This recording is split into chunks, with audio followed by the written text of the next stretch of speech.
এখানে যে শুটকি ভর্তাটা আছে ওটা আমার একটু বেশি ভালো লাগে। প্রতিদিনই বলতে গেলে পিঠা খেতে আসি। পিঠাটা খেলে সেই আগের গ্রামের সেই পরিবেশের মানে ফিলটা পাই।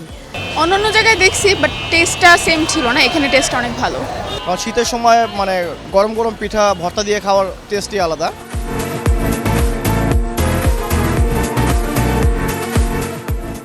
এইখানের পিঠা অনেকই ভালো আর কি, আমার কাছে অনেক ভালো লাগে পার্সোনালি, আমি খাই এখানে এসে।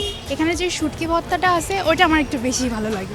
অনেক জায়গায় আছে বাট এইটার স্বাদটা একটু ভালো লাগে আমার কাছে আর কি। মানে দাম এবং মান বলতে গেলে এখানের পিঠা আসলেই ভালো। 10 টাকায় 15 পদের ভর্তা দিয়ে তারপর স্বাদ ভালো, এরকম তো কোনো জায়গায় হয় না আর কি।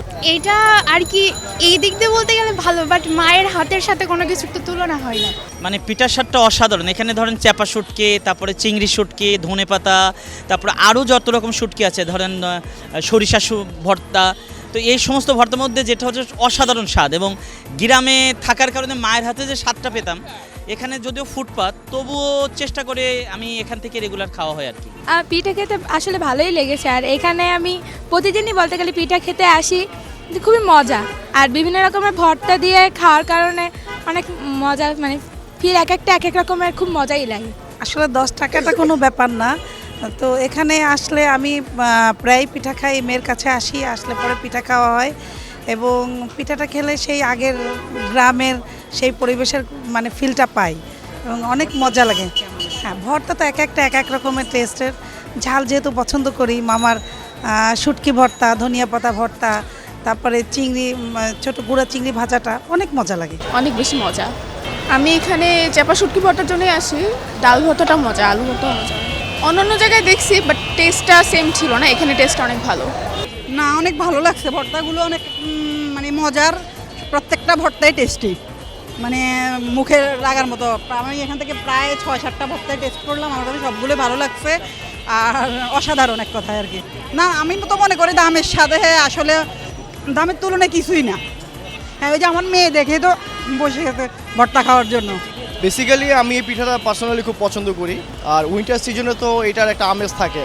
কারণ শীতের সময় মানে গরম গরম পিঠা ভর্তা দিয়ে খাওয়ার টেস্টই আলাদা। আর আমার অফিস যেহেতু তেজগাঁ এরিয়াতে, সো আমি প্রতিদিনই যাই এবং প্রতিদিন মিনিমাম 2 থেকে 3টা পিঠা আমি খাচ্ছি, এবং আমি পার্সোনালি খুব এনজয় করছি। এবং এটা আমাদের দেশের একটা ঐতিহ্যবাহী কালচারও বলা চলে আর কি। কারণ শীতের সময় চিতই পিঠার সাথে ভর্তার মজাটাই আসলে আলাদা। এখানে একটু ডিফারেন্ট, এখানে ভর্তার পরিমাণটা অ্যাকচুয়ালি একটু বেশি আর কি, ঠিক আছে। কারণ এটা নর্মালি হয়তো বা কোনো কোনো জায়গায় 5 বা 10 রকম থাকে, বাট এখানে তার চেয়ে একটু পরিমাণটা বেশি থাকে আর কি। আর প্রাইজের সাথে যদি আমি কম্পেয়ার করি, আসলে এই বর্তমান বাজারে ইকোনমিক্যাল ক্যালকুলেশনে 10 টাকা দিয়ে আসলে কোনো কিছুই মানে ভালো পাওয়া যায় না। বাট সেই জায়গা থেকে এটা হাইজেনিক বলা চলে, কারণ জিনিসটা ইনস্ট্যান্ট রেডি করছে, চোখের সামনেই বানাচ্ছে, তারপর 10 টাকার মধ্যে এত হাইজেনিক একটা ফুড, হেলদি ফুড আমি মনে করি। সো এটা ভাজা পোড়া না খেয়ে 10 টাকা দিয়ে এরকম একটা পিঠা খাওয়া ভর্তা দিয়ে আই থিঙ্ক হেলথের জন্য অনেক ভালো হবে আর কি।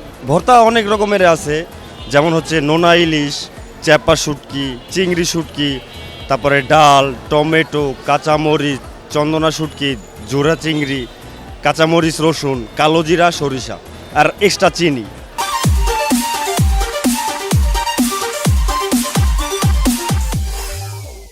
আমাদের এখানে ভর্তা সবগুলোই মনে করেন চলে, তবে শুটকিগুলো একটু বেশি চলে। আমাদের এখানে মনে করেন 100%-এর ভিতরে মনে করেন 80% মানুষ হচ্ছে আমাদের মানে পরিচিত, মানে পার্সোনাল ডেলির কাস্টমার। এখন 10 টাকা পিঠা অনেকগুলো ভর্তা, ঠিক আছে, সবাই তো আর সবটা খায় না। যেমন মনে করেন কেউ একটা পিঠা খাইছে, 2টা ভর্তা খাইছে, কেউ 2টা পিঠা খাইছে, 4টা ভর্তা খাইছে, এরকমভাবে ওই সব মিলে ভাই এক্সট্রা আলহামদুলিল্লাহ ভালোই।